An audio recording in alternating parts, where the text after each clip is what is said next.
Assalamualaikum warahmatullahi wabarakatuh. Perkenalkan, nama saya Dinda Sala Natasha. Saya berasal dari Prodi Arsitektur. NIM saya 14/2021-029. Di sini saya akan menjelaskan tentang hal-hal yang membatalkan dua kalimat syahadat. Ada beberapa sifat dan sikap yang dapat membatalkan dua kalimat syahadat seorang muslim. Yang pertama, bertawakal bukan kepada Allah.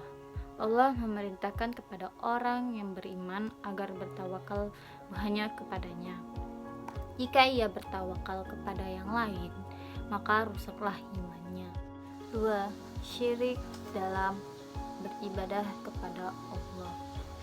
Allah berfirman, sesungguhnya Allah tidak akan mengampuni dosa syirik, dan Dia mengampuni segala dosa yang selain dari syirik itu, bagi siapa yang dikehendakinya. Quran Surat An-Nisa ayat 48. Ketiga, tidak mengakui bahwa semua nikmat adalah karunia Allah.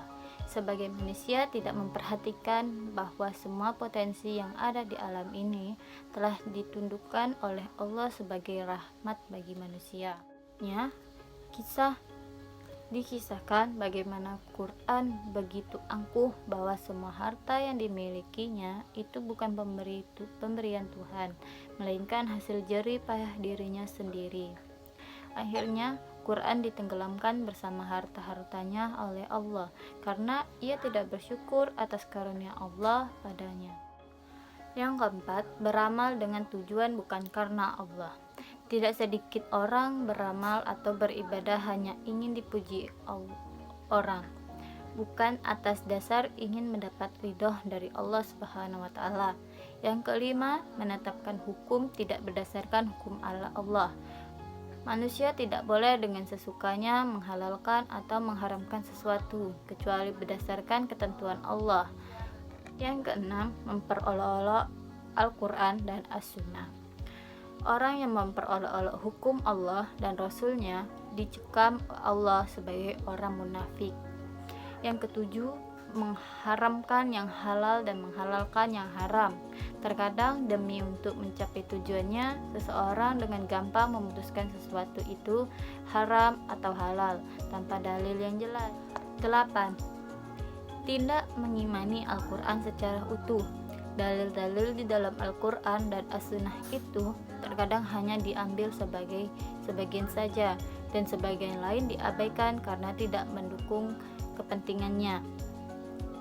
Yang kesembilan, mengangkat orang kafir menjadi pemimpin. Orang Islam mengangkat orang kafir menjadi pemimpin adalah zalim yang tidak akan diberi petunjuk oleh Allah Subhanahu wa Ta'ala.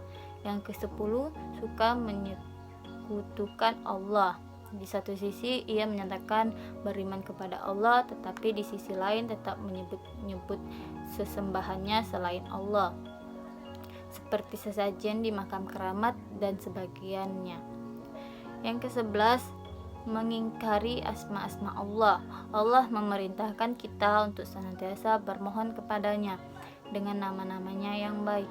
Yang ke-12, beribadah bukan karena Allah. Beribadah dan berdoa kepada selain Allah adalah sia-sia, karena selain Allah tidak dapat memberikan manfaat atau mudarat. Itulah yang dapat saya sampaikan tentang hal-hal yang membatalkan dua kalimat syahadat. Lebih kurang mohon maaf, saya akhiri. Wassalamualaikum warahmatullahi wabarakatuh.